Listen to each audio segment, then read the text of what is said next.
This podcast is a member of the Place to Be Nation family. Visit us at placetobenation.com, the only place to be in your pop culture world.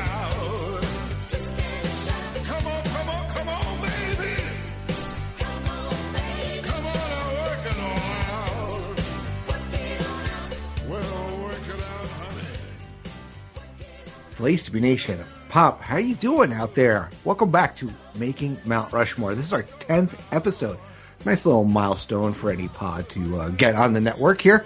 I'm Andy Atherton, your host / moderator and panelist tonight. Once again, with me returning, same guys we had on the last episode. Let me introduce them. Let me introduce first the podfather, Scott Criscuolo. How you doing, Scott?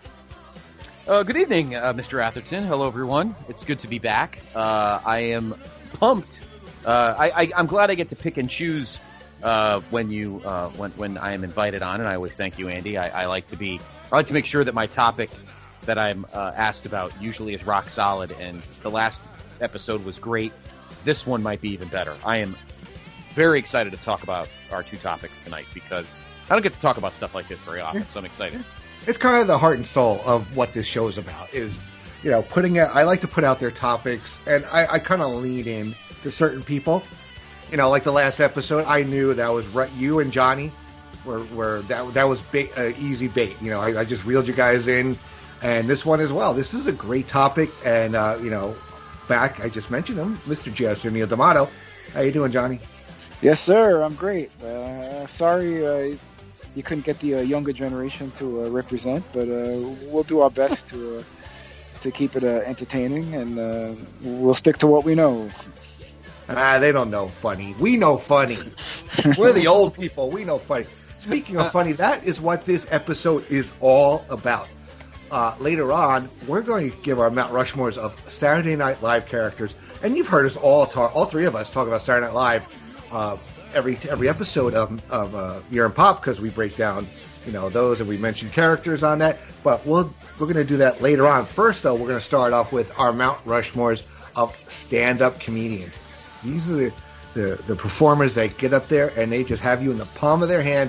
They make you laugh, and not all of them translate into being great actors, but this is the bread and butter. This is where they all get their start. Most of the actors, comedians you see get started as stand-ups, and some just stay stand-ups for their whole life, for their whole career. And we're going to give our top Mount Rushmore, basically, entries of stand-up comedians. And we're going to start with Mr. J. Arsenio D'Amato. Johnny, give us your first entry of your Mount Rushmore of stand-up comedians. Well, if you got to go forward, you got to go the greatest of all time. So it looks like it's going to be represented by 70s and 80s. The modern guys will be probably honorable mention, but when I came up with the final list, I had to stick with mostly old school. And the groundbreaker for me was George Carlin. Mm-hmm. Growing up, the youngsters might not have heard too much of him, but definitely growing up, watching the HBO specials, he was incredible. He was one of the first comedians that could entertain you and just have a whole hour together where he had the audience, like I said, in the palm of his hand, and with the 7 dirty words. And he wasn't just all cursing and vulgarity. Very clever. It was, it's interesting. He talk about, religion, politics, and stuff, but wasn't one-sided about it. He pretty much he crapped on everybody equally. And the 7 dirty words is just a classic routine. If you haven't heard it, you should definitely check that out. And definitely, he learned something. Like he had a bit about like what a palindrome is, which is a word that's the same backwards and forwards. And he'd be like, so there's some names that are palindromes. He like Otto. He's like, yeah, fucking Otto. He doesn't know whether he's coming or going. He would throw an F-bomb in there, but mix it up, but also educational at the same time. So smart. Brilliant, so dirty but smart comedy, and like you said, but not always dirty. We'll mention a couple of routines as we talk about him, because it's also on Scott's Mount Rushmore as well. Scott, what do you have to add about George Carlin? He is the, to me, he is the, to use a term that I use often, and I used it on the last episode. He is the gold standard for stand-up comedians. I saw George, God rest his soul. I saw George Carlin twice live. I saw him in Stamford at the Palace Theater, and I saw him out in Vegas, and he made me piss my pants both times. He is so fucking hysterical, and it's the way he talked, because he's so matter of fact that you're a fucking idiot. And he had the 7 dirty words when he talks about sports, and we could have a nice game like badminton. It's like, tennis, but for midgets or something like that. It's like ridiculous stuff. I think my favorite George Carlin gimmick is stuff. Yeah, the place where he goes, yes, God, they somebody broke in and they take your stuff. My God, they stole my collection of used bandages, and they also got away with my naked pictures of Ernest Borgnine. Like I can't think about it without laughing so goddamn loud. And he was supposed to be the every week host of Saturday Night Live. He hosted the first episode, and they were going to have him be the host, and then everybody else was going to do their thing. But Lorne Michaels, and we'll get more in SNL, a little bit, but Lorne Michaels thought it was better to have a different host every week to kind of go in line with somebody who's doing something at the time. So, but he was supposed to be the everyday host. I'm kind of glad he didn't, because that would have taken away from being a great stand-up comic. Yeah. But just so funny, and John's right. I think that's why current comedians are not as funny as old school comedians, because old school comedians make fun of everybody, whereas current comedians only make fun of who they don't like. Yeah. And what side they lie on. Yeah, exactly. Whereas old school comedians make fun of everybody, and the other guys I have on my Mount Rushmore are also like that. But Johnny, you're dead on, man. Dead on. I was honored to be able to see him live twice.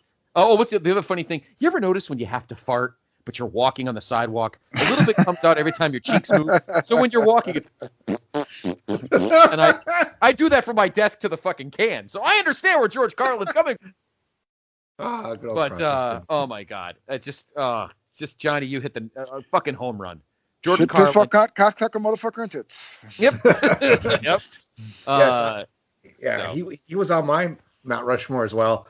Like Scott, you said, the stuff routine is so good. You got to find a place for your stuff. You ever walk in and your stuff's been moving, somebody else's shit is right there. You ever notice that other people's stuff is shit and your shit is stuff?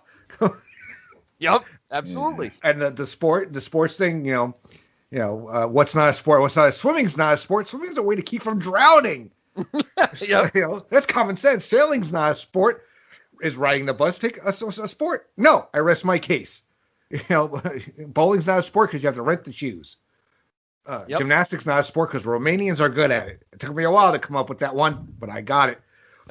Just so funny, and you sit there and you go to a game. You ever go to a game and you stand for the national anthem, and you're standing there, and the woman, and your eye catches you of the woman in front of you with her supple breasts hanging out, and your thoughts turn subtly romantic.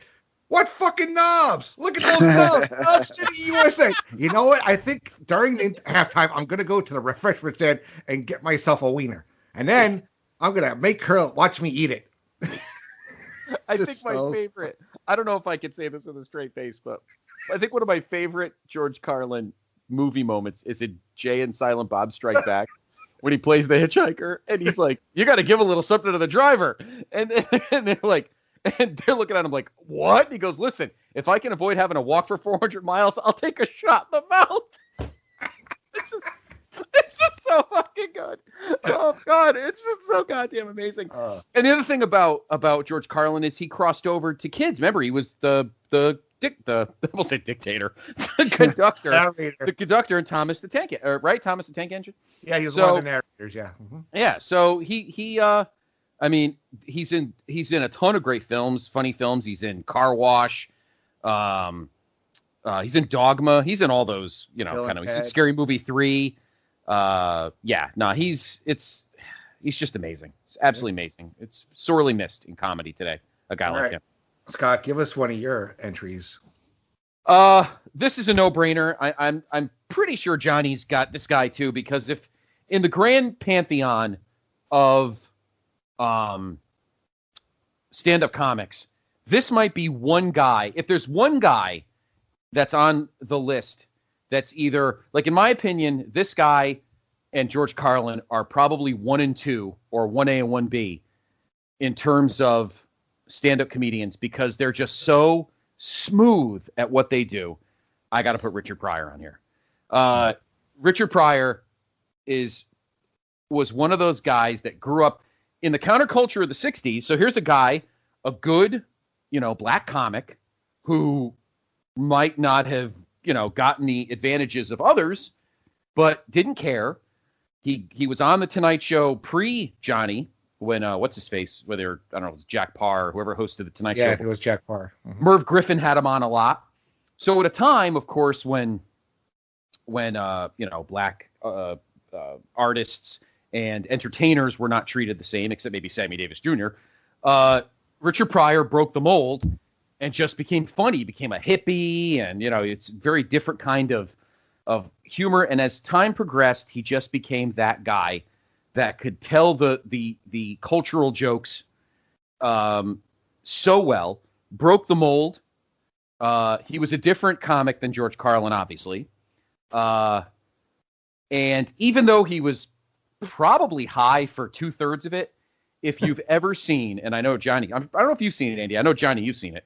If you've never seen his Sunset Strip special. Yes, I've seen it. Yeah, it's so goddamn funny, even though he's definitely was dropping some speedballs before going on stage. Of course, he burned his face off and made jokes about that for a good hunk of his career. But the thing that he was just as good at, besides being stand-up, was his movies. He was every movie he was in. Almost every movie he was in was great. I mean, obviously, he was in Silver Streak. He was in. They're not cops, but him and Gene Wilder were great buddies in movies. The Toy with Jackie Gleason. Yep. He's in that movie where he's the race car driver. Brewster's Millions. Yes. Yeah, Richard Pryor was just so good at crossing over, but his stand-up was so cutting edge. He was Lenny Bruce with a personality. He was Lenny Bruce with a smile. Yeah. In terms of his biting satire. I love Richard Pryor to death. And if there's one guy that gives George Carlin a run for his money as the greatest stand-up comic of all time, it's him. Yeah. Ain't this a bitch? I done died and woke up in the wrong motherfucking heaven. Yep. And he co-wrote Blazing Saddles, too. Yes. Yes, unfortunately, he wasn't in it. Cleavon Little did a tremendous job. But, of course, he did make Johnny's list. Johnny, what do you love about Richard Pryor? Well, I love that he broke ground. That most of the times you would see a comedian either on the Tonight Show, which obviously, I mean, he could still do, but it was more, he was more suited to uncensored. So you'd have to catch like the HBO specials in the 70s were just starting to become popular. But he broke ground by having his movies, his concert films come out in the theaters, and people would actually have to go to the theaters to see him, and they were all very successful. About 3 or 4 of them. Just brilliant, and it's so funny because it was based on his real life, his real life trials and tribulations. Like he talked about, his mother being a prostitute, and how when he was little, somebody would say, "Hey, how you doing, little boy? Is your mother home? I'd like a blowjob." And then there's his problems with drugs. I can't repeat the whole routine, but one of the funniest that makes me laugh is when he was so high that he was shooting at his own cars, and then the cops come and he says, I sobered up because cops don't shoot at cars, they shoot at something else. Check out the routine to get the uncensored versions. Right. It's just brilliant. And then when he came back after he had when he lit himself on fire and he did the routine, he said when you're on fire, people will run away from you, and he did that whole thing, and just brilliant. Yeah, he was an honorable mention of mine. So good. Yeah, like you guys said, he was just wild, and yeah, he was coked up on half of his things. And he's also a great influence on somebody that probably made a lot of our lists as well, and that real generation. I mean, he was, he's like a godfather, so to speak, to a lot of great black comics that came along after him. Yep. So I'm going to give one of my entries that didn't make either of your lists. I'm going to go with Robin Williams. Most people, do know Robin Williams as the great actor he was. Unfortunately, we lost him so early because he had so much more to give. But if you just watch Robin Williams live at the Met, your mind is blown. That man would go out on stage really with not much in notes, unless he kind of knew where he was going to go, but didn't know how he was going to get there. And everything kind of came off his head, and just the manic, the routines are so good. Even some of the other stuff you would have seen, comic relief, all that when they would just riff between him, Billy, and Whoopi, just so good. The whole, hey, people say there's no devil, it's only God when he gets drunk. If God gets drunk, do you think he gets stoned too? Look at a platypus. I think so. All right, let's take a beaver and put on a duck's bill. All right, it's a mammal, but it lays eggs. Hey, Darwin, you gives him the finger. Scott, what do you think? Did Robin Williams make an honorable mention of yours? He didn't, but not because I don't think he's funny. I think Robin Williams is one of the funniest of all time. But for me, I think of him as Mork and an actor. Like, I never got into I love it. I mean, the stand-up stuff is good. It's very good. And I think it is a respectable choice that you have on there. There's no doubt about it. For me, it's the movies, whether it's World According to Garp or Popeye, which I think is actually yes. I don't care what anybody thinks. I like Popeye. I love Popeye too. It's an age thing. It is an age thing. Or obviously Mrs. Doubtfire. Sir. You see it? It was a run by fruiting. The terrorist bastard went that way. Angry member of the kitchen staff. Did you not tip him well? Sorry. Right. No, good. No, it's fantastic movies. And so that's the only reason I didn't think of him, is because I realized I knew he was a great stand-up comic, but I always think of him more as Mork or as, because when I was a kid, I tried to sit upside down, which is probably why I am the way I am. But I also think of him as a funny actor. So when I think of Robin Williams, his stand-up doesn't hit me first. His movies and him on Mork and Mindy come first. But, I mean, unbelievable comedian. Unbelievable. Johnny, what do you think of Robin Williams stand-up? Not as big a fan as you guys. Kind of the same with Scotty. I like more of his movies. I love him in Good Morning Vietnam. But as far as the stand-up, I like more like jokes and a monologue. He was more like with the noises and the frantic movements and all that. But not as big a fan. But still a respectable choice. All right, Johnny, give us another one of your choices. Righty. I tell you, I get no respect at all. Got to go with Rodney Dangerfield, and even before his movies, just great stand-up, and his style would just be like one-liners, one after the other, just one funnier than the other, would just kill audiences. A legend on the Tonight Show, and just of course, always the same theme that he gets no respect at all. Just self-deprecating to the max, but it never got old. He would never run out, man. Just amazing, hilarious. Yeah, not only that, he made my list as well. You have those young comedian specials that he hosted for so many years on HBO. So tremendous. Yeah, I'll tell you, my doctor, Dr. Vinny Wombat, so screwed up. He grabbed my knee, told me to cough, then hit me in the balls with a hammer, I tell you. My wife and I agreed to only smoke after sex. I've had the same pack since 1975. My wife, she's up to 3 packs a day, I tell you. Hey. Rodney, as great as his movies were, I think they pale to his stand-up. His stand-up was just so funny, so good. Just the quick wit, the things would come out of his mouth. Is just so funny. And what he did for young comedians, he had his club in Manhattan, Dangerfield's, that I went to a couple of times, and he, those he launched so many careers with that with those young comedian specials. Is he an honorable mention of yours, Scott? Oh, it's absolutely no doubt.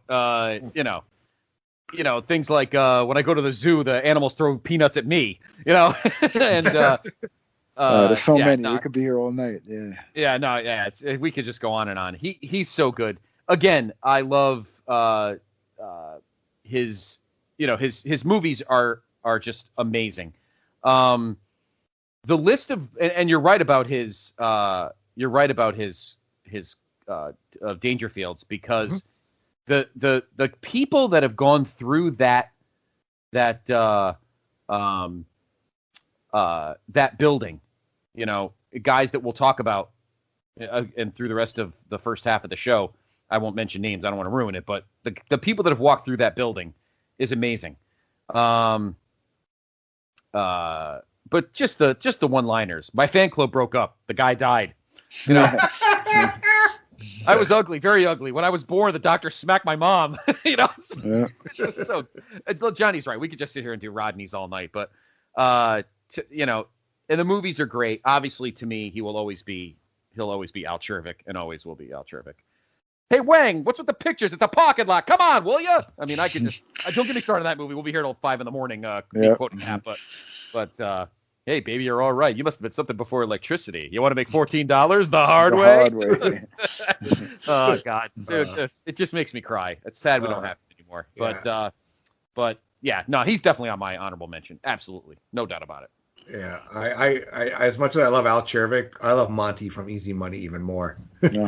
Rose, there's a measurement in the kitchen. Clean it up. Oh no, I love that too. And Thornton Mellon in Back to School. Hey, ladies, would you like to straighten out my Longfellow? That's what I call marine biology. Yeah, I'd like to tame your shrew. Oh God, so great. All right, Scott, give us another one of your entries. This one is similar to my previous one, just a different era.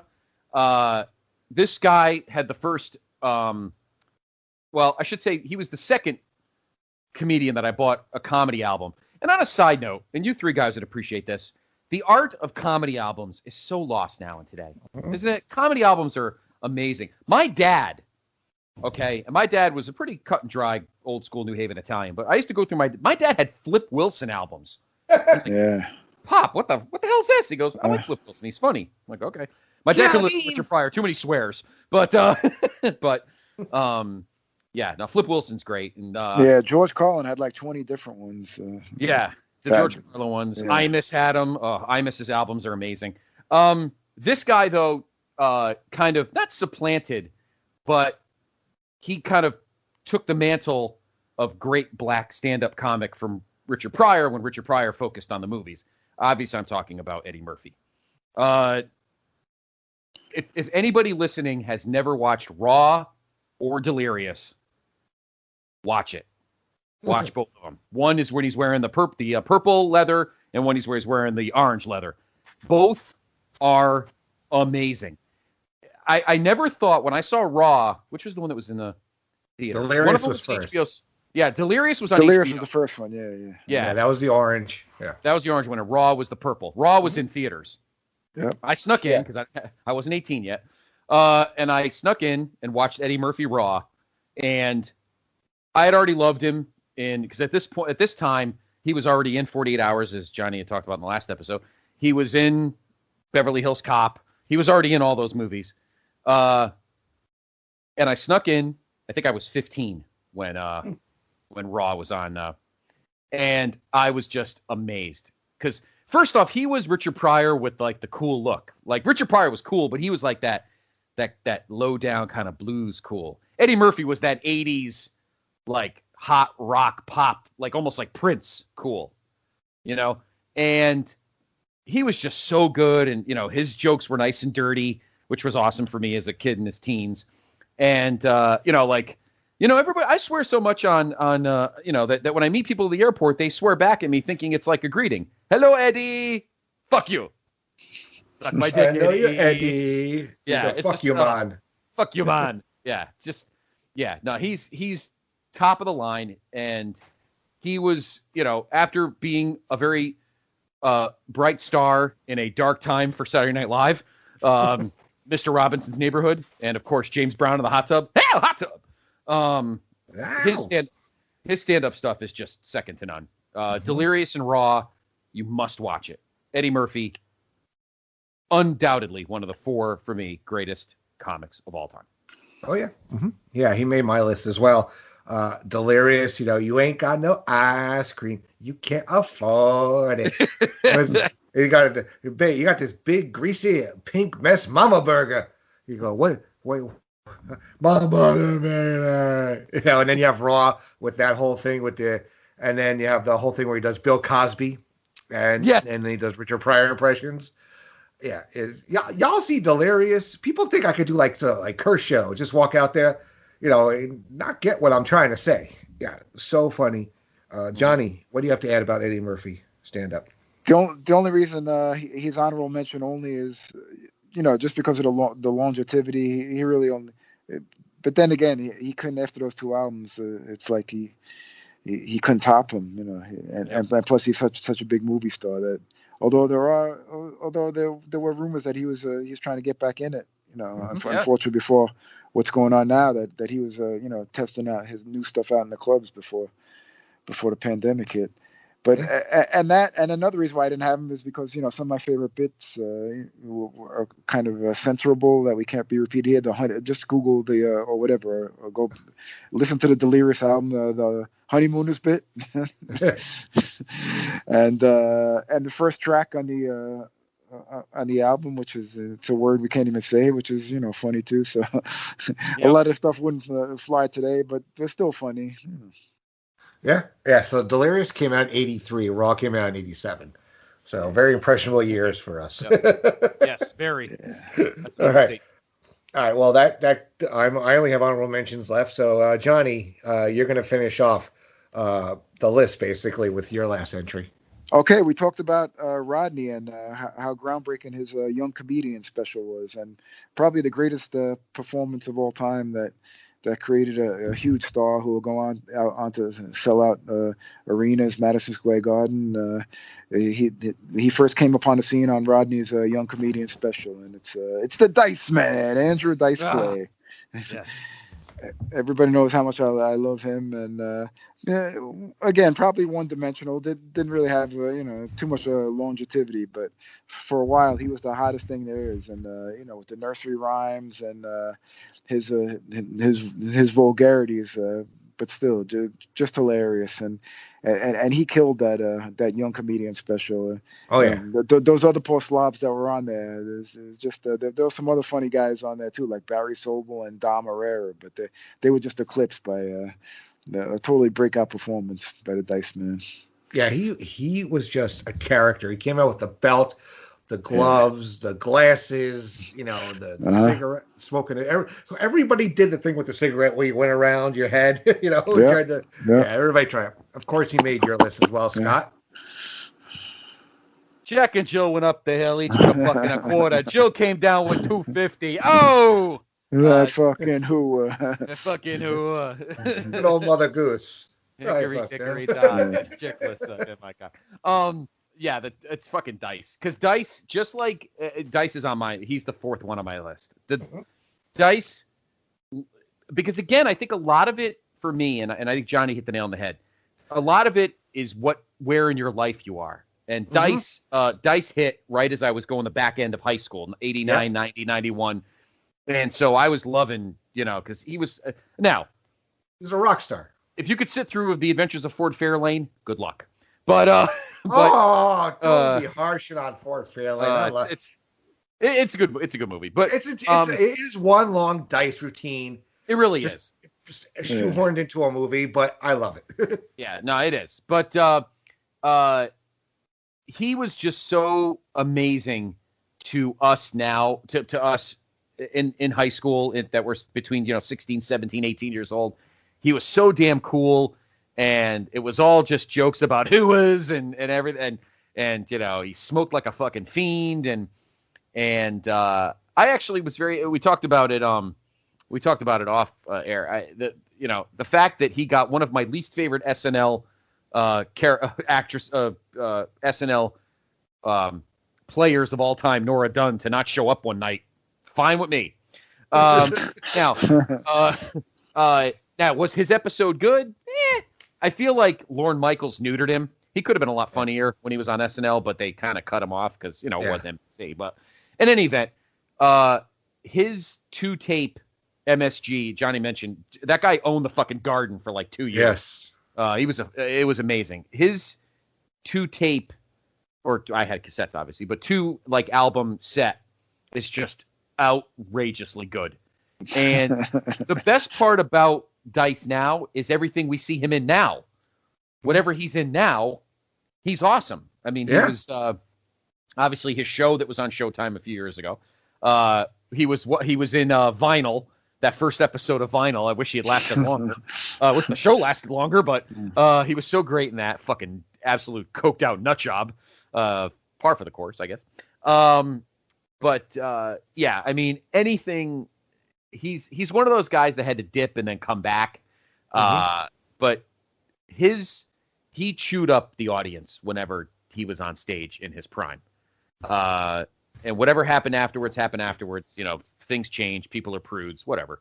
The fact remains is he is one of the funniest stand-up guys of all time, whether you love or hate him. Yeah, he was definitely a rock star.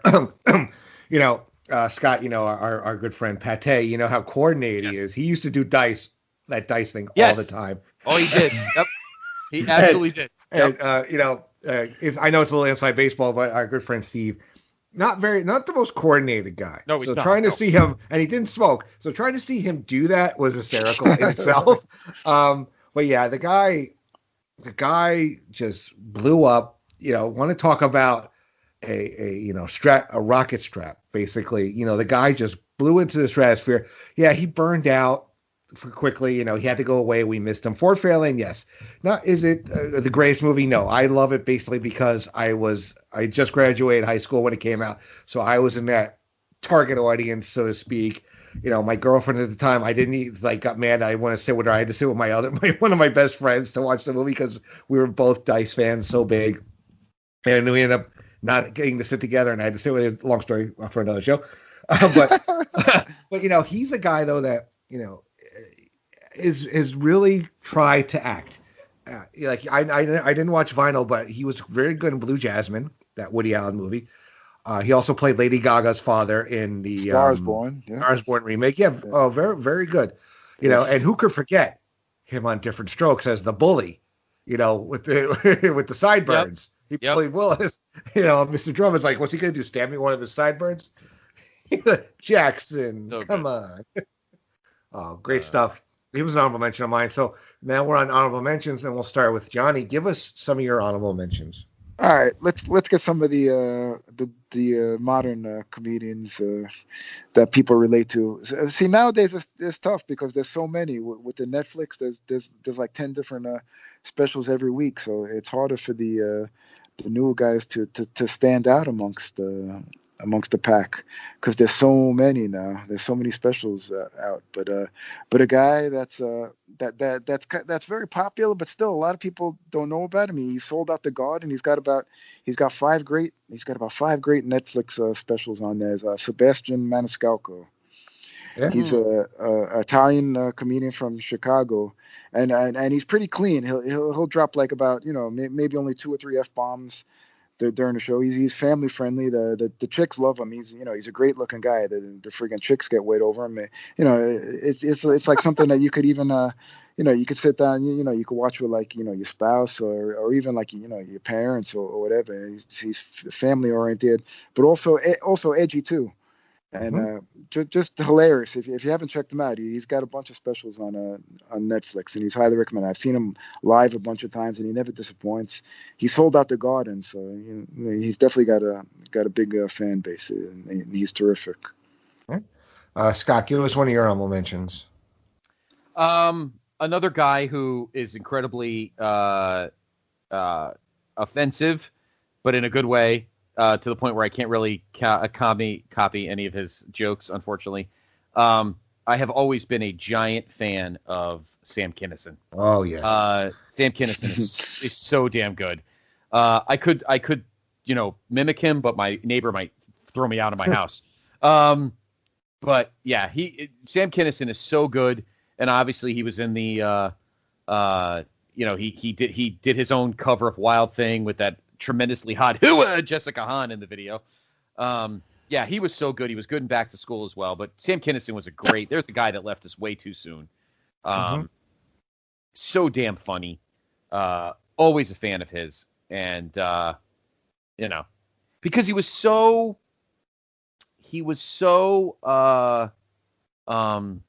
unpredictable. And he was one of those stand-up guys that you didn't see do that a lot. So, huge Sam Kinison guy. Left us way too soon. Yeah. Most of his stuff is too dirty for us to say here, but he's like, it was like one of his routines was like, I'm flipping channels the other day and I find this show called Amazing Discoveries. I'm like, oh my God, is this going to be stuff like, the dead speak? We found some new fossil fuel. No, all it does is shows you how to wax a fucking car. Really? That's tune in to the next episode where we show you how to mow the lawn. It's not Amazing Discoveries. Oh God. Yes, he was another one of my honorable mentions. I'll give one, and we'll go around the horn again. I'm gonna go Tim Allen. Tim Allen's stand-up was I was really good. I mean, that character, he was that for those guys. He was those real, he really he found his niche, and he really really led into it. And I really enjoy his stand-up, which led to him basically. Home Improvement was really just an extension of that. And it led him to not always the best movies, but a lot of good movies he did. Johnny, you got any more honorable mentions? Yes, Bill Burr. Yeah, very good. Seinfeld, of course. Nick DiPaolo is great. Oh, Nick DiPaolo. Yeah, very fun. Nick DiPaolo is awesome. Nick DiPaolo is absolutely awesome. He's on my list too, my honorable mentions list. Got. Well, my favorite I wanted to experience my family for good Italian food. So I brought my uncle from Sicily. We went to Olive Garden to have the bologna Alfredo. Bologna Alfredo. That's God. Brilliant. I think we'd be remiss. Again, probably not many jokes I could redo here, but I think you mentioned him, Johnny, on the last episode about mob movies. I don't think we can talk about epically hilarious stand-up guys without talking about Don Rickles. Oh yeah. Because that was at a time when everybody enjoyed laughing at each other, and jokes were in good fun. I mean, in 2021, if anybody watched a Dean Martin roast, forget it. TV would fucking melt. But back then, everybody got it. Everybody loved each other. It was funny. People could take a joke. Yeah, people could take a joke. The Nipsey Russells, the Wilt Chamberlains, all the Freddie Prinze, like all, he laid into all of them. Yeah. Dean, Dean, Frank's over there. Better be careful. You might be hanging in a meat locker in Chicago by the end of the show. It's like just he made fun of everything. He didn't care, and it's just, it's a different era. I get it, but he called everybody hockey pucks, and what was the best homage to in Toy Story? Yep, of course, absolutely. He used to rip Dean Martin. Hey, Dean, I'm happy to be here roasting you. You would remember it if you thought you were here, because he's making fun of the fact that he was always shit-faced. Then again, was anybody sober on those roasts? Probably not. Those roasts are so good. Oh, they're so damn funny. Dean Martin and I have been on more floors than Johnson's wax. Yeah. Rickles going, could you imagine Dean Martin in the Army? Hey, we must attack that hill. Oh, no, lie down first. Oh, God. Yeah, no, you got to mention Don Rickles. One guy that I always thought was funny, and I think he doesn't get. I mentioned him earlier. Obviously, he's very old school. You have to kind of find his stuff. But I think Lenny Bruce deserves to be mentioned. He kind of, he was like angry Richard Pryor. But I think he deserves credit as well. I think Dave Chappelle deserves to be is on my also considerations. What my new guy, and I like him in movies, but I also like his stand-up. He actually did a live show in Bridgeport a couple years ago. I wanted to see it and I missed it, but I like Kevin Hart. I think Kevin Hart's very fun for a modern a current and Chris Rock too. We didn't mention. Chris Rock. Chris Rock is amazing. Yes, Bring the Pain is one of the greatest specialists of all time. No, I agree with you 100%. So yeah, I gotta, for the rest of my honorable mentions, my father was a huge comedy guy, but I saw this guy on Broadway. My father took me, my sister, her boyfriend at the time, and my mother to see Jackie Mason. Jackie Mason, yeah. Very, so funny. So not the best actor, but, really, really funny. I don't know if it'll translate now because this is the whole Borscht Belt kind of comedy that we saw in the whole the Catskills and all that stuff. But I just grew up loving him. Buddy Hackett, you knew him as this really cutesy Tuscan pop guy, or the guy from It's a Man World. But his stand-up routine was so dirty. You do the you listen to the Wax Job routine or any of the other ones. Just way funny. Also Jonathan Winters, kind of the forefather of Robin Williams. Played Mirth as well, Mork's son. Andy, you're going to old cast here. Yeah, hey, you have to hit the 18, guys, and I will defend that. You have to lean into 18 to the 49 demographic. Yeah, right now I'm leaning into 59 to 70. Hey. All right, well, I'll go a little newer. Okay, Jeff Foxworthy. The whole "you might want to be a redneck" was pretty groundbreaking. A guy that we lost way too early, John Pinette. I was always a big fan of his stand-up. Of course, all the fat jokes for the most part because he, was self-aware. We could also the kings of comedy. All of them. Oh. Steve Harvey, D.L. Hewley, I think is the best one out of all of them. Yeah, Cedric. Bernie Mac. Yeah. Bernie Mac. Yep. Yeah. Yep. The three's like, where them cookies? He's like, him downstairs. Give me them cookies. I love that stuff. I want to say too, and I've only caught pieces of his stand-up on YouTube because I don't know where it is, but he did a ton of great albums. We talk about all these wonderful black comedians, Eddie Murphy and Chris Rock and Richard Pryor. I don't think we can mention any of them without mentioning Red Fox. Because he had the greatest dirty joke, and if I may, Andy, I'm asking permission from one feed leader. I am going to say this joke. The funniest dirty joke I think I ever heard was Red Fox when he said, "If the Pilgrims had been chasing bobcats instead of turkeys, we'd all be eating pussy on Thanksgiving." Just saying. That's like my favorite Red Fox joke of all time. But I think we have to, if we're going to mention Richard Pryor and Eddie Murphy and the kings of comedy and, and Chris Rock and Kevin Hart, we need to mention Red Fox because he's the guy that gave them that chance. Yeah. Oh, yeah. I mean, that's what Harlem Nights was Eddie Murphy getting to be with his heroes in a movie. Yep. Great movie, by the way. Fantastic movie. Yeah, it's on my wish list for a lot of stuff we talked about. On my wish list. If Fort Fairlane was streaming anywhere, I'd do that. I would do Laugh in Theater. If we could find Fort Fairlane, Andy Atherton, I would do a Laugh in Theater. Fort Fairlane. Yeah. Why not? All right, I got two more, and then Stephen Wright with his classic one-liners. Yeah. Yep. And a new guy. Here we go, a new guy that I love, and he's clean also, and my kids love him too. And he, I think, was playing Bridgeport, but I just couldn't get tickets. I love Fluffy, Gabriel Iglesias. He's a funny guy. He reminds me. He does remind me of a good friend of mine. He's quite a bit larger than my friend, but they have the same sense of humor. He's Mexican. My friend's Puerto Rican. They tell a lot of the same jokes and a lot of the same mannerisms, and he's just so funny. His Netflix show is okay.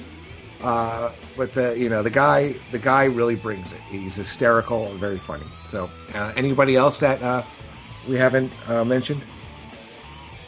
We mentioned a lot. Yeah, we did. Yeah. I think we covered almost everybody. Modern, one more. Earthquake. Oh yeah, very funny. Yeah. Eddie Izzard's very funny too for British guys.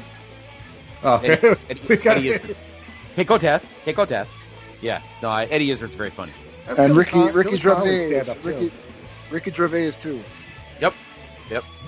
Oh yeah. Yeah, we could be here all day. We could do a Mount Rushmore of Yeah. British comedians, Mount Rushmore. Yeah, Yep. it's just so good. This was really hard to do, actually.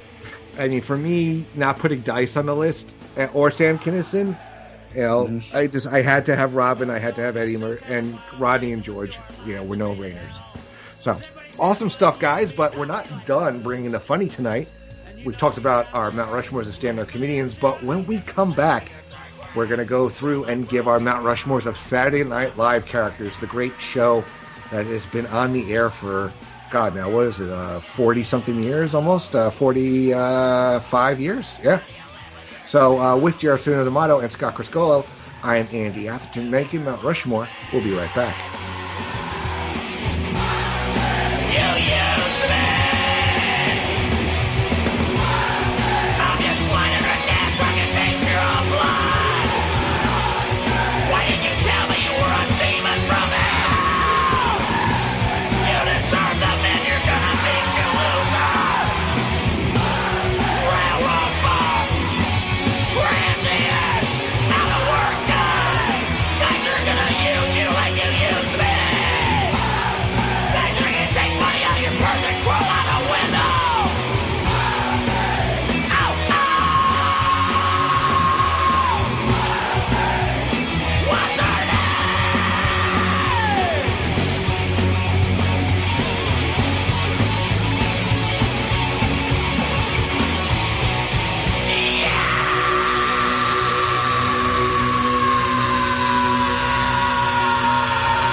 All right, Place to Be Nation Pop, welcome back to Making Mount Rushmore number 10. I am Andy Atherton, your moderator, host, panelist, whatever you want to call it. I'm a Swiss Army knife on this episode. Joining me also is Scott Criscuolo and Arsenio. We already broke down we made our Mount Rushmores of stand-up comedians. Now we're staying in the comedy world. We're going to do our Mount Rushmores of Saturday Night Live characters. And we are going to start with the Podfather, Scott Criscuolo. Scott, give us your first entry on your Mount Rushmore of Saturday Night Live characters. Okay. This one, as expected by generations, a lot of my choices are going to be very old school, when the show was actually good. So nothing post 2000 anything. No, I shouldn't say that. Maybe the last 10 years. My first one, he was on for most of the 70s and then popped up again in the mid to late 80s. He fits me, being the fine Catholic boy that I am. Johnny knows I'm about to mention. My first Mount Rushmore is the great Father Guido Sarducci, because nothing's good than a great priest who talks about not the Last Supper but the last brunch. He was awesome because he wasn't, because again, as a growing up a Catholic kid like me, he wasn't making fun of the Catholics. He was trying to be like the cool kid, like, hey, it's okay, Catholics don't all have to be buttoned up, prudes. And of course his Don Novello, who was also a writer for SNL at the time when they were great. That was his character. And he did a little bit of it in the early, the beginning of the run, like 75, 76. Then he came back in like 80. I think he came back in like 83 or 84 for a few years. But he was so good, and he would do the Vatican record reviews. And plus, when I found out that he and one of the SNL photographers actually went to the Vatican to take a picture, he was my hero. So his Don Novello was a funny guy to begin with, but Father Guido Sarducci is clearly one of the funniest SNL characters of all time, to the point where I've heard him on. He was on radio morning shows in the city. I mean, I remember him in the NBC. Johnny knows this, in the NBC years. I heard him on Imus in the morning. I think Soupy had him on in the midday. Fucking Howard had him on in the afternoon. I mean, he was a mainstay of 80s New York radio when he was on SNL. So definitely on my list, Father Guido Sarducci. Yeah. Johnny. Yeah, loved him. He's one of the iconic characters that everybody knows from that vintage era, that late 70s, early 80s. Yeah, to become a saint in the Catholic Church, you need a form of 4 miracles. And this Mother Seton come down, and she only performed 3 miracles, and they just wave at the 4th one. they just wave it. And I understand 2 of them was card tricks. Yep. Yes, Father Guido, great entry. Yep. Johnny, give us your first entry. I'm Nick Winters, and I'm here to entertain you. So sit back, have a hot buttered rum, and let it happen. Star Wars, nothing but Star Wars. It's Nick the Lounge Singer. So good. Great friggin' stuff. Bill Murray, the Velvet Song Stylings of Bill Murray. He played like the lounge singer at this dumpy bar. Usually there's like 7 people there, and he'd just sing out all the corny songs from the 70s and 80s in his style. Just so hilarious. And Paul Schaefer on the piano there. Yeah, great stuff. Scott, you love Nick the Lounge Singer? I do. Oh no, Nick the Lounge Singer was absolutely great, and it was one of the first door kickers for Bill Murray when he because he needed to be funny. I mean, he was replacing Chevy Chase, so he needed to be funny, and that because that's Bill Murray's humor, just very deadpan, kind of smooth, acting like a dumbass, like just perfect. It was a perfect character for his beginnings on the show. I agree with Johnny 100% on that one. Oh yeah. Mm-hmm. Tremendous. All right, I'm going to give one of mine, and it's kind of special. I'm going to go with the great Dana Carvey. Lots of great characters, but his biggest character is the Church Lady. Awesome, one of the best talk shows in the history of the show. They always had so many talk show sketches, but the Church Lady isn't that special. The Superior Dance. So the Sean Penn one was great. Danny DeVito had a really fun one, and just, oh God, so much fun. You guys love the Church Lady? Yes. Yep. Mm-hmm. I believe, Andy, you chose him because you're a friend of Satan. Yes. No, yes. First of all, I love Dana Carvey anyway, but yeah, Church Lady is amazing. Mm-hmm. I agree. Oh yeah. All right. Back to you, Scott. Give us another one of yours. This is my first of back-to-backs for this guy, who is my favorite SNL player of all time. And if there's ever a SNL player's Mount Rushmore, this guy will take up most of the rock. But the name you may not remember, but it's Pete Dionysiopoulos. Of course, we are talking about Cheeseburger, Pepsi No Coke. Of course, talking about John Belushi as the guy who owned the Olympia Diner. Just so good. I almost put that in with the sushi, with the samurai. But I'll go with that because it was just so good because John, the one thing I love, and it's not the last time you're going to hear me talk about John Belushi, but he was another one of those guys who didn't necessarily have to deliver a straight joke. He could just do something unbelievably idiotic and you're on the fucking floor. And not many people have that ability to be funny without having to come up with something coy or cutesy-wootsy. And that's why almost anything John Belushi did was amazing. But I love the guy, the Olympia Cafe, the Olympia Diner owner. So good. Too early for cheeseburger? Go ahead, Johnny. Supposedly that's based on a real spot in Chicago. Doesn't surprise me. Yeah. Too early for cheeseburger? Cheeseburger. Oh, God, so good. There's actually a chain called Cheeseburger I've never been to. Yes. Johnny, what's your next entry? Can you say scumbucket, boys and girls? It's a hell of a day in the neighborhood. Mr. Robinson. Oh, so good.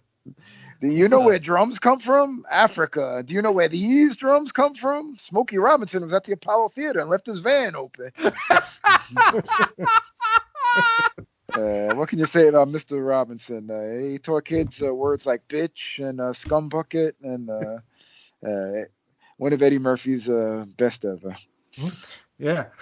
This is how you answer the door in my neighborhood. Who is it? Yeah. We're all alone again, boys and girls. My wife walked out on me. I'm so glad the bitch is gone. Bing, bing, bing, bing, bing. Scott, you got anything else to add about Mr. Robinson? Oh, it's just so good. And he had some good guests when he would do that skit. There was a Michael Palin one that was funny. He teaches the kids the words ransom. He spells entrepreneur like entrepreneur. Just so good, just so good. And of course, he did the when he did when he was on the show this past December, and he talked about squatters' rights, and it's so good. It's amazing. Despite Mr. Landlord shutting off Mr. Robinson's heat, he teaches kids the words mother and pyromaniac. So good, absolutely good. It's Eddie, so that it makes it better, but great skit. Great skit. Well, you mentioned one of my entries. I'm going to go with the Samurai. So many incarnations, but Samurai Delicatessen I think is my favorite, with Buck Henry as the guest, and he comes in and starts ordering. He's like, no, and he points at the ticket, and he takes a ticket number, and he starts counting whatever ridiculous Japanese he's doing. Criscuolo, here. Oh yeah, okay. And he starts making the sandwich, and almost does Harry Carey to himself every sketch. It was just John, being silly and being able to, with the facial expressions and the physical comedy. That was just Belushi's at top of his game, right, Johnny? And the one with Richard Pryor when he did dueling samurais was brilliant. Yep. Yeah, and they worked the guests in too. Buck Henry was good with him. And All right, Scott, give us another entry. My third one. It's probably another one of the greatest gimmicks for me, gimmick characters in SNL history, because it spawned an album and it spawned not one but two movies, although the second one should probably not have been made. It is, of course, John Belushi and Dan Aykroyd as Jake and Elwood, the Blues Brothers.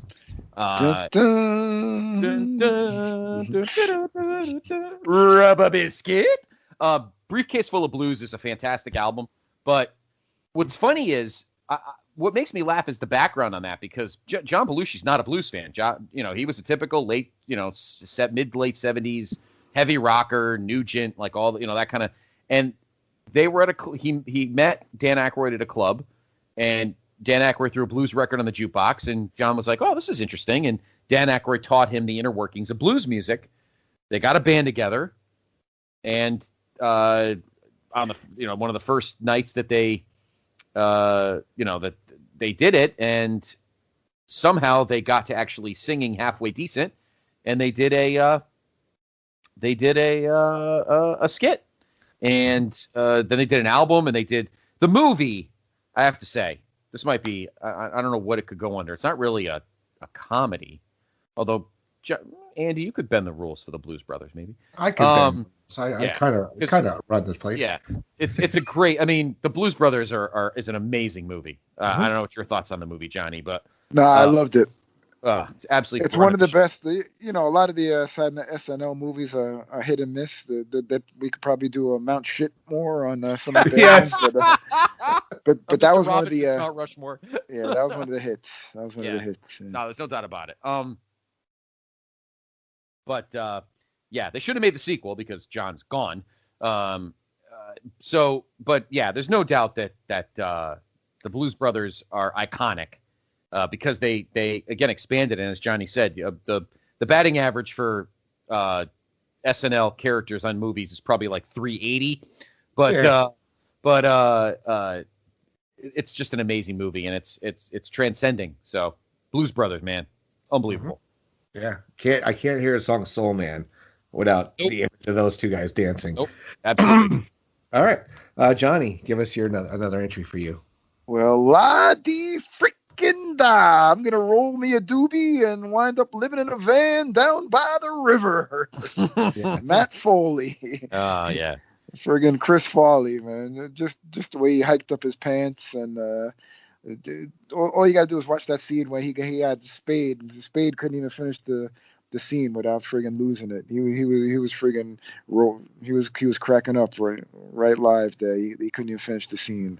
Friggin' Matt Foley, motivational speaker. Mm-hmm. Yeah, that was the scene with Christina Applegate. Yeah, and I was the freaking da. Well, Dad, you know Stanley Squat. I was living in a van down by the river, rolling doobies. Oh yeah, so good. He was on my list.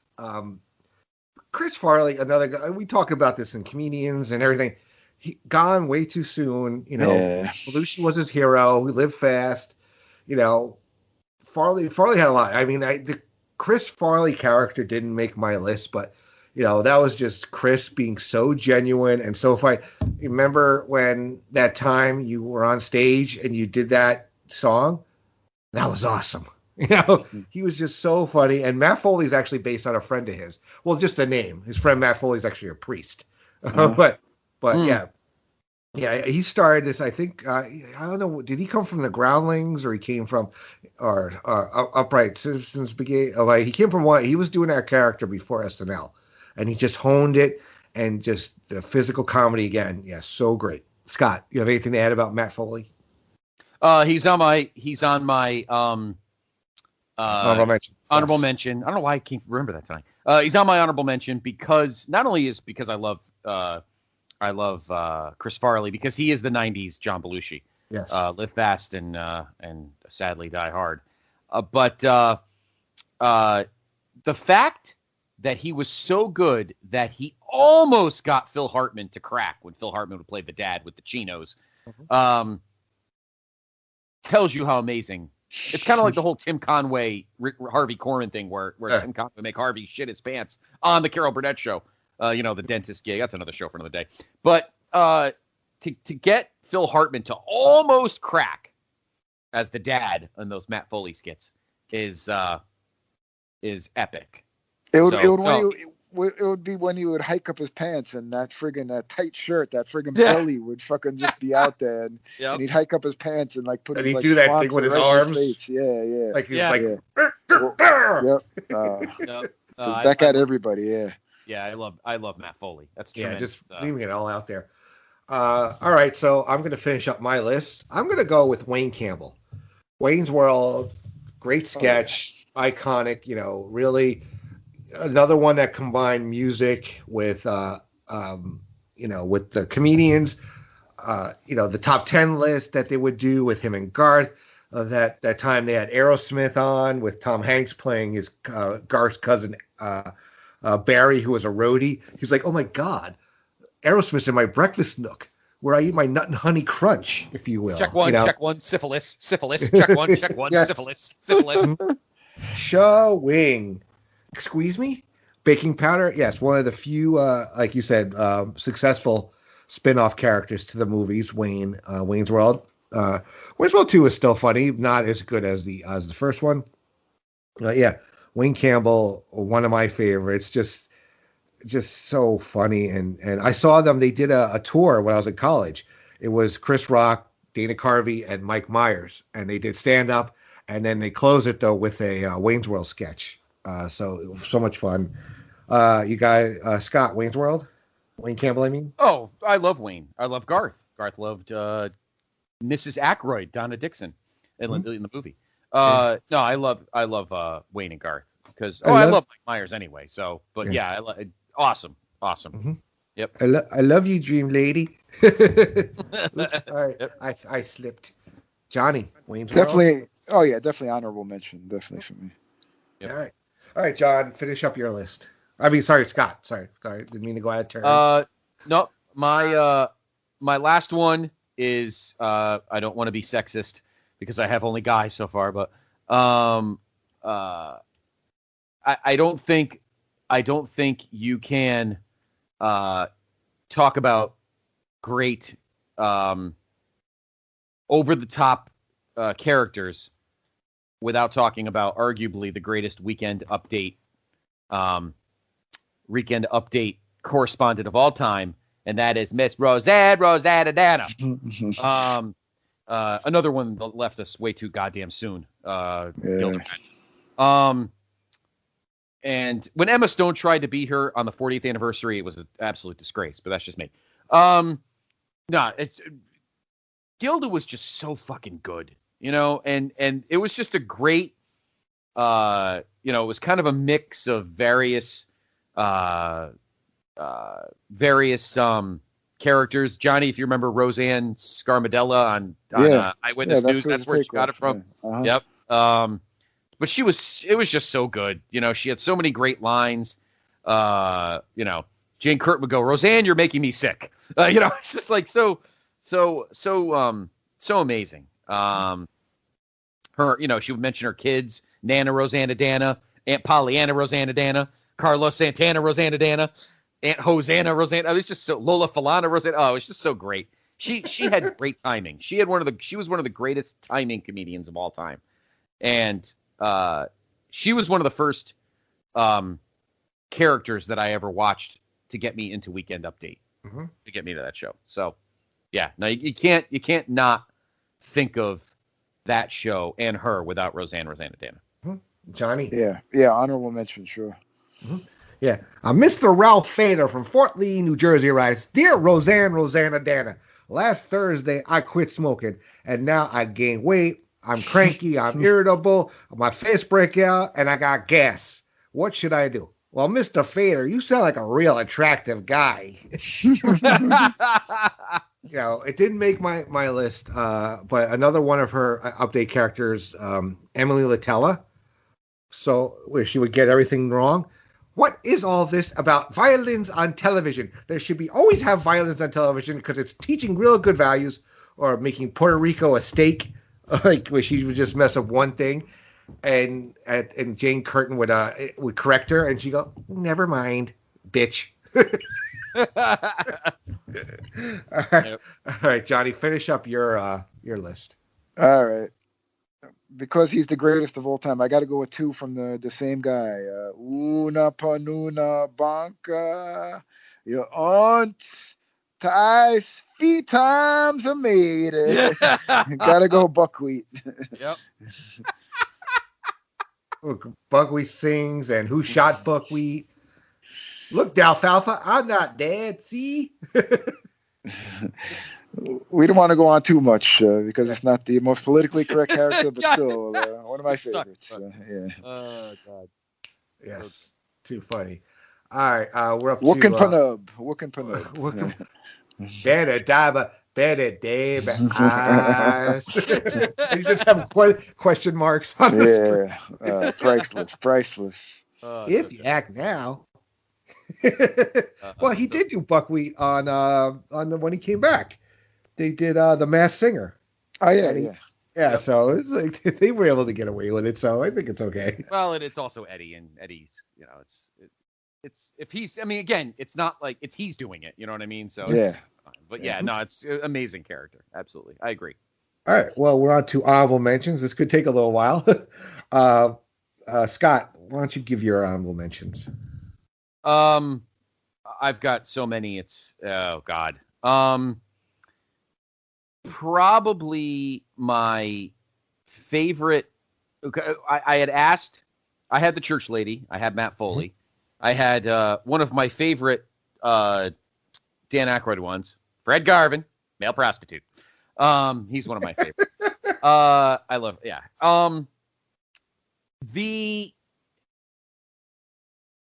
I was going to mention, we didn't do Weekend Update. We can't do anchors because they're acting like themselves, although my favorite Weekend Update anchor of all time is Dennis Miller. But I like Buckwheat. I like the two women. Who was it? It's Nora. Is it Nora Dunn? Oh, the Sweeney Singers. Yeah, Nora Dunn. The one thing Nora Dunn does right.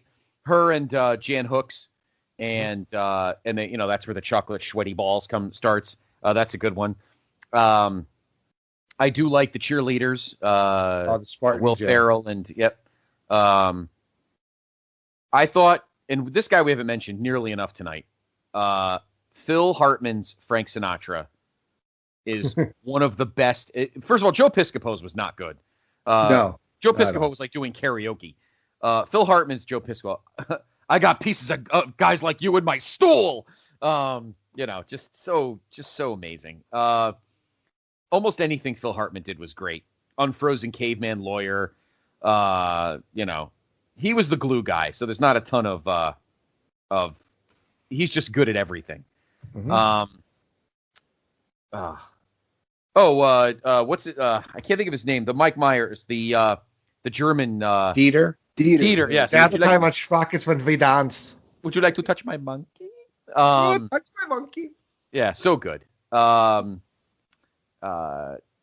Yeah, I mean, there's really, we could go on all night. I could just list everything I like all night long. I mean, Gilda as Barbara Wawa, and the whole skit with her and Bill Murray as her boyfriend. The Loopers. Yeah, and fucking Dan Aykroyd's fucking plumber's ass crack hanging out when he's trying to do fucking plumbing. The Loopners, yeah, Lisa the Loopners, yeah. Yeah, I mean, I could go on and on. There's just so many. Johnny. Not a big fan of Billy Crystal, but Fernando was tremendous. You look marvelous. Yeah, everybody knows that. and the best one was the night before WrestleMania when he had Hogan and Mr. T, and he had Hulk cracking up, and he's like, "Oh, when you laugh, your bazoombas go up and down." Freaking very good, man. Yeah. And the going back to the first season, Chevy Chase, the land shark. I'm only a dolphin, ma'am. Yeah. Candy Graham. You're that clever shark. Yeah. Yeah. Oh, I want to mention, you know who else? I liked when Garrett Morris would do the closed captioning. That was pretty damn good. The closed captioning guy, yeah. Closed captioning guy. Our top story. Top story tonight. Generalissimo Francisco, yeah. Dan Aykroyd, the Bass-O-Matic, what's the Super Bass-O-Matic? Yeah. Wow, that's great bass. Yes. All right. Well, you said one of mine. Excuse me. Unfrozen Caveman Lawyer. That was. Yep. I'm just a caveman. What do I know? Daryl Hammond, Sean Connery. Yep. I was about to mention Jeff. Suck it, Trebek. Suck it long. Suck it hard. Buck fudder. You could throw up there, Norm Macdonald's Burt Reynolds as well. Yeah. Those skits. Yep. Turd Ferguson. Turd Ferguson. Yeah. That's funny name. Yeah. Funny name. That's my name. I ain't answering anything else. What's the one that would he a cow goes moo? Well, I don't know what a cow does, but that's the noise your mother made last night. Yeah. Oh God, so good. What about Lovitz? The that's the ticket guy. Oh yeah. And the Master Thespian. Lovitz was great too. Yes, my wife, Morgan Fairchild. Yeah. And then Master Thespian, Baudelaire, I feel we carried this acting thing too far. Farewell. Schneider, the copy machine guy. Yeah. That's how I feel at work. I sit right next to a printer. Me too. You always come and ask me like, "Oh, how do you? How the fuck do I know?" I got Linda Richmond. Coffee talk. I'll give you a topic. The Holy Roman Empire was neither holy nor Roman nor an empire. Discuss. The chickpea is not a chick nor a pea. Discuss. I got Stilkus in my connecticozoiks. Tim Meadows, the ladies' man. With Lafayette. I gotta give Tim Meadows credit because Tim Meadows waited out the '90s with a lot of shit, and then finally got the ladies' man, and it worked out for him finally. Got my cool Lafayette. Ed Grimley, even though he started on SCTV, he did some really good stuff on SNL with Ed Grimley. I loved the Boston Kids. That was Jimmy Fallon, Rachel Dratz. Yeah. Yes. You are. Noma. Yep. Oh my God, Tommy, tell me you got that. Here's one of the newer ones. Drunk Uncle. That is now I'm blanking on his name. He's an SNL. He was in the Weekend Update guy. Bobby Moynihan. Very un-PC character for this day and age, but really immigrants. Email me a Hallmark card while you're at it. The two a-holes. I don't know if you guys remember them. That was very early. Jason Sudeikis and Kristen Wiig. they were just these two like jerks basically, and would just walk in and just be like rich, snobby, yuppie, young kids that just didn't take anything seriously and just didn't understand what people were saying. Another Jimmy Fallon character, Nick Burns, your company's computer guy. John Lovett's the devil. You know, you gotta love when they did the People's Court parody. And a couple of Kenan Thompson characters. Yeah, his Steve Harvey is so funny. And DeAndre Cole from What's Up With That? Especially the Christmas sketch with Sam Jackson, where he swears on live TV. Mm-hmm. Where he's like, Sam, that costs money. All right. Any others you guys want to mention before we get out of here? I think we're good. Yeah. Adam Sandler's Opera Man, pretty good. Yeah. Yeah. Then he had Cajun Man. Yeah. He was the first guy to get the Boston accent right too. Adam Sandler. Mm-hmm. Get into the far left lane, then take the Mass Pike West, and you see a wicked huge Radio Shack. Yeah. Park the car behind the yard. Yep. We could go on all night, and we really could.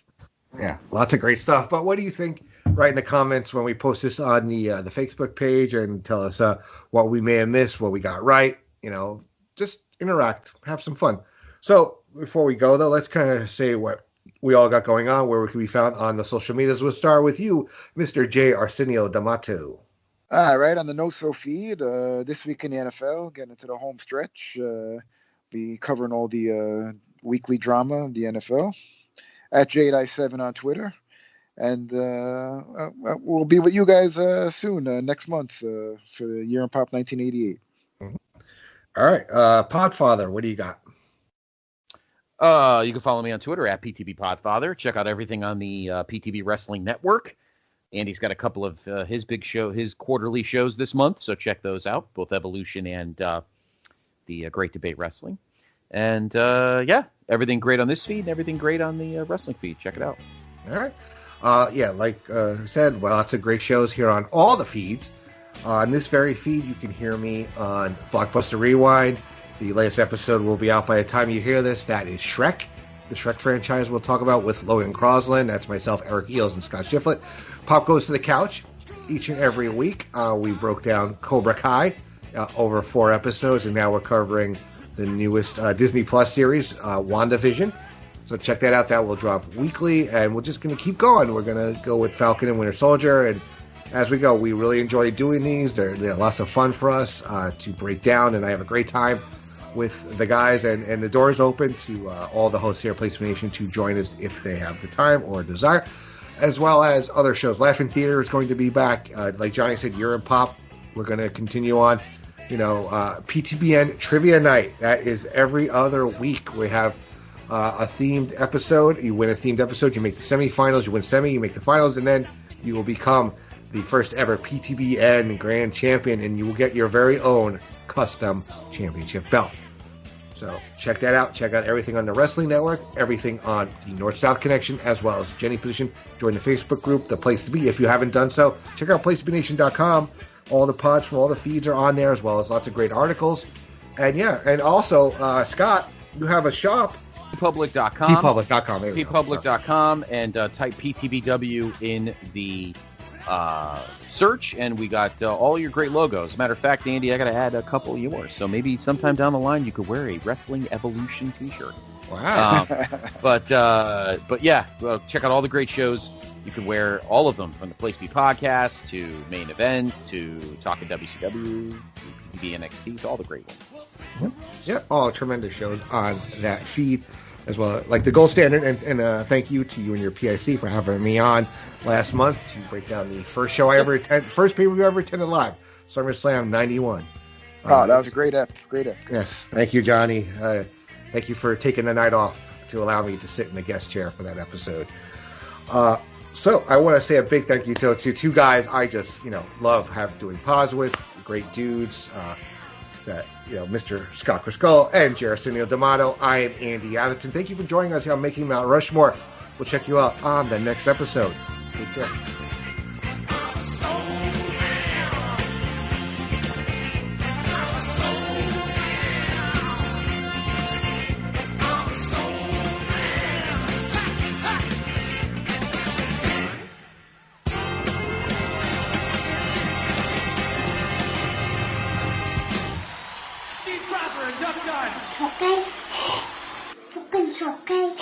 God.